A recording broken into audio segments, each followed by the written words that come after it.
Ասենք Ամերիկայի հնան 25 տրիլիոն է, չէ՞, ես գիտեմ, մոտարապես այդքան, 24-20։ 24 ամբողջ, այո, 25-ի մոտերքն է, ես իշքան նշում եմ։ Եվ դրա փաստորեն մոտ կեսը մեկ company է տնօրինում։ Իմիջիայլոց դու այդ դրամը երբ որ տալիս ես, այնտեղ մենակ շատ խոշորագույն մարդիկ են իրանց դրամը այնտեղ տնում։ Նաև ստեղ ստորագրություն կա, որ ինքը 10 տարի կամ 25 տարի իրավունք ունի, կարճ ասած, այնտեղից հանելու, որտեղ նրանք դնում են տարբեր այսպես զամբյուղների մեջ ու շրջանառություն է ստեղծում, ապահովելով երկարատևությունը, ոչ թե շահույթը, շահույթը քիչ է, մի քանի տոկոս է, բայց երկարատևություն։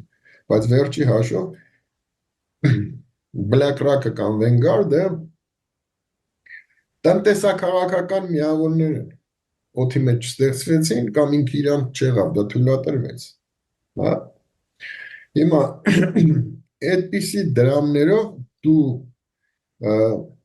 նայեք 1 միլիոնը կամ 100 միլիոնը դա փող է։ Հին կլասիկ տնտեսագետներն ասում են, եթե դա ալում է 100 եւ ավելի միլիոն կամ 1 տրիլիոն կամ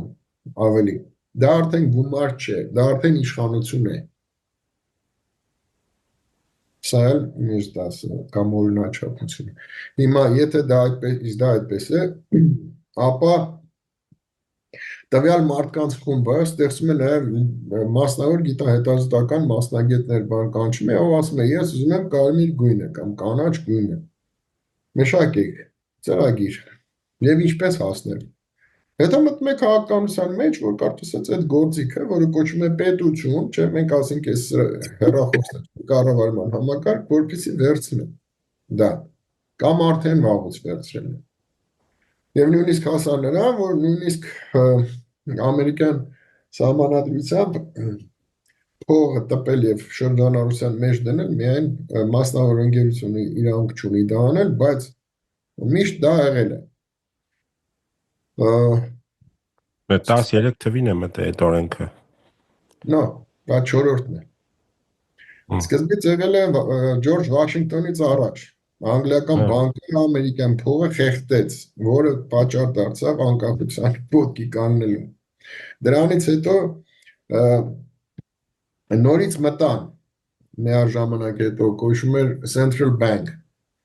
կամ First National Bank դրանց։ Հետո First National Bank, հետո նույնը Լինկոլնի ժամանակ հարավին ֆինանսավորում են անգլիական բանկերը կամ թագավորական ազնվական տները, հա, հակադրություն